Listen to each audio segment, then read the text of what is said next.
మంచిర్యాల జిల్లా మందమరి పాత బస్టాండ్ చౌరస్తాలో చలివేంద్రం ఏర్పాటు చేశారు. అఖిల భారత యాదవ మహాసభ జిల్లా అధ్యక్షులు బండి సదానందం. దివంగత కేంద్ర మాజీ మంత్రి కాకా వెంకటస్వామి స్మారకార్థం ఏర్పాటు చేశామన్నారు.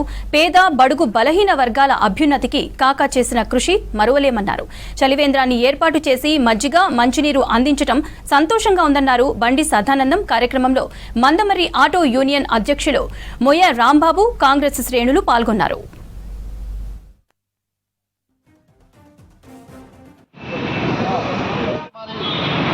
పాత బస్టాండ్ ఫ్లైఓవర్ కింద స్వర్గీయ కాకా వెంకటస్వామి గారి జ్ఞాపకార్థము ఈరోజు ఇక్కడ చలివేంద్రం పెట్టుకోవడం జరిగింది. స్వర్గీయ కాకా వెంకటస్వామి గారు బతికి ఉన్నన్ని రోజులు ఎప్పుడు కూడా ఆయనే పేద ప్రజల కోసమే బతికిలు, పేద ప్రజలకి ఏం చేయాలనే ఒక తపన ఉండేది.